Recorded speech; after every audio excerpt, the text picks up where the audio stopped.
नमस्कार, मैं कादम्बिनी शर्मा हूँ आपके साथ। दिन भर आपने टीवी पर देखा होगा कि कैसे मुंबई हमलों का जो आरोपी है तहव्वुर राना, उसे आखिरकार भारत ले आया गया है। भारत को इसमें सफलता मिली है। यहाँ पर कुछ पॉइंट्स हैं जो मैं आपके साथ साझा करूंगी, जो इन सब रिपोर्ट्स को देखने के बाद मुझे लगता है कि समझना ज़रूरी है। सबसे बड़ी अगर बात हम देखें तो ये भारत की एक बहुत बड़ी जीत है कि 16 साल बाद वो तहव्वुर राना को भारत लाने में सफल रहा है। इस प्रक्रिया में सरकार ने पूरा जोर लगा दिया, चाहे वो एनआईए के स्तर पर हो या फिर कूटनीतिक स्तर पर हो। सरकार ने पूरा जोर लगा दिया, कभी भी इस मुद्दे को छोड़ा नहीं।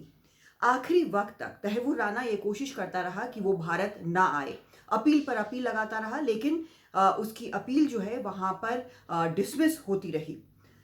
लेकिन एक बड़ी जो उपलब्धि है वो ये है कि ये भारतीय नागरिक नहीं है, ये कनाडाई पाकिस्तानी है, जिसे लाने में भारत सफल रहा है। ये अपने आप में एक बड़ी उपलब्धि है कि नॉन इंडियन का प्रत्यर्पण कराने में भारत जो है वो सफल रहा है। अंतिम फैसला नए राष्ट्रपति, अमेरिका के नए राष्ट्रपति डोनाल्ड ट्रंप को करना था। उन्होंने प्रधानमंत्री मोदी के सामने भी ये बात कही, इस बात की तस्दीक की कि ये एक्सट्रेडिशन हो रहा है, ये प्रत्यर्पण हो रहा है। भारत ने वहां पर कोर्ट में भी पुख्ता सबूत दिए, भारत के एविडेंस को माना गया। तो ये सभी कोशिशें जो हैं भारत ने लगातार जारी रखी और ये काफी मायने रखता है। इस बीच एक डिपार्टमेंट ऑफ जस्टिस का एक प्रेस रिलीज भी आया है, जिसमें ये भी बताया गया है, बाकी मामलों के अलावा, बाकी बिंदुओं के अलावा ये भी बताया गया है कि कैसे अमेरिका ने एक बातचीत इंटरसेप्ट की थी डेविड कोलमैन हेडली और तहव्वुर राना के बीच, जिसमें राना ये कह रहा था हेडली को कि जो मुंबई हमलों में 9 आतंकी मारे गए हैं, आपको याद होगा 10 थे, कसाब पकड़ा गया था और 9 मारे गए थे।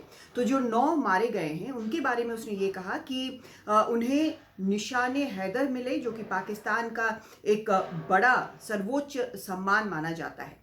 अब पाकिस्तान के लिए ये सब कुछ एक बड़े सिरदर्द के तौर पर आया है। कुछ का ये भी कहना है कि पाकिस्तान ने वहां पर वकील करने में भी तहव्वुर राना की मदद की। लेकिन सबसे बड़ा जो फैक्टर है वो ये कि पाकिस्तान जो है अब ये कह रहा है कि उसका तहव्वुर राना से कोई लेना देना नहीं है।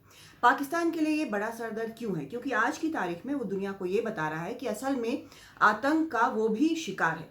भारत के ऊपर अपने घर के अंदर हुए कई हमलों को लेकर उसने उंगली उठाने की कोशिश की है, लेकिन उसकी कोशिशें सफल नहीं हुई हैं, क्योंकि आज की तारीख में भारत इस बात में भी सफल रहा है कि पाकिस्तान में उसकी नीति क्या रही है, आतंकवाद को लेकर उसकी क्या नीति रही है, सीमा पर वो क्या कुछ भारत में कराता रहा है, और किस तरह से अफगानिस्तान में उसने गेम खेलने की कोशिश की। उस सब का असर जो है आज उसके घर के, अपने घर के अंदर दिख रहा है।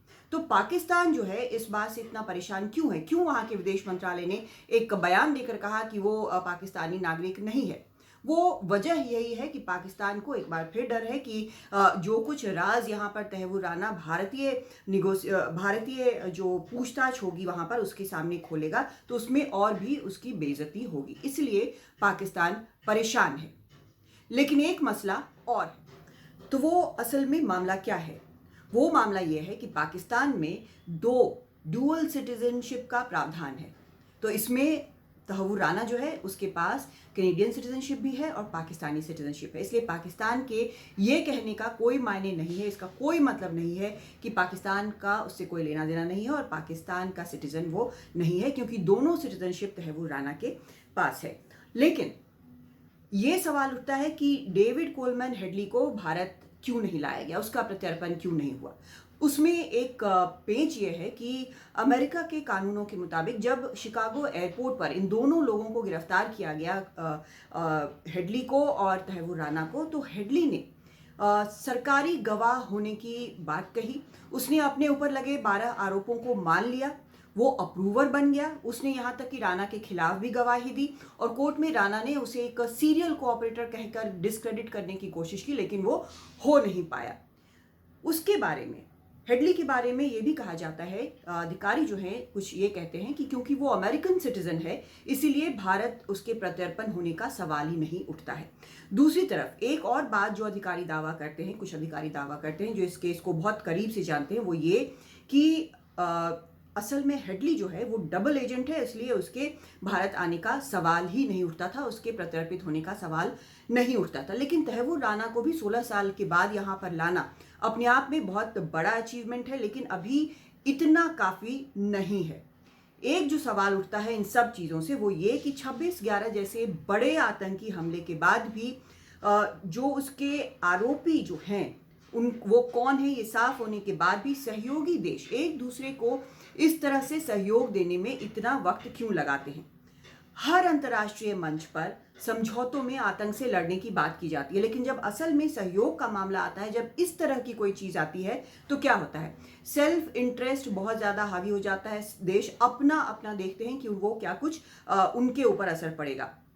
कई बार कुछ दबाव होते हैं, कई बार किसी और सहयोगी से कोई और डील हो जाती है, तो कभी मामला कोर्ट में अटक जाता है। कुल मिलाकर ऐसे में आतंक से लड़ने में बेहद परेशानी आती है। मुंबई हमलों में 166 लोग मारे गए और न सिर्फ भारतीय बल्कि दूसरी नेशनैलिटीज के भी लोग मारे गए, दूसरे देशों के सिटीजन भी मारे गए। इस हमले में जो साजिश करता है हाफिज सईद है, मसूद अजहर है, वो अब भी पाकिस्तान में है, सबको ये बात पता है, लेकिन पाकिस्तान के ऊपर अभी कोई दबाव काम नहीं कर रहा है और ये अभी भी वहां पर आराम से मौजूद है। कुल मिलाकर ये समझ में आता है कि ये जो मामले हैं इनमें वक्त लगेगा और भारत को अपने आप में सबसे ज्यादा कोशिश करनी होगी अगर आतंक के इस पूरे मामले से, इस तरह के मामलों से लड़ना है। भारत को न सिर्फ चौकस रहना होगा बल्कि सहयोगी देशों को भी बार बार ये बताना होगा कि उनका सहयोग इन रियल टर्म्स में बहुत ज्यादा जरूरी है, क्योंकि अगर आतंक के मामले में किसी ने भी ढील दी तो वो सबके लिए घातक हो सकता है। तो भारत के सामने चुनौतियां जरूर हैं क्योंकि आतंक से वो लंबे वक्त से जूझ रहा है, लेकिन बाकी देशों के सामने भी आज की तारीख में आतंक उतनी ही बड़ी चुनौती है। अगर वो आतंक से छुटकारा पाना चाहते हैं तो आतंक के मामले में भेदभाव नहीं हो सकता है और अगली बार उम्मीद ये करनी चाहिए कि इस तरह से 16 साल नहीं लगेंगे। नमस्कार।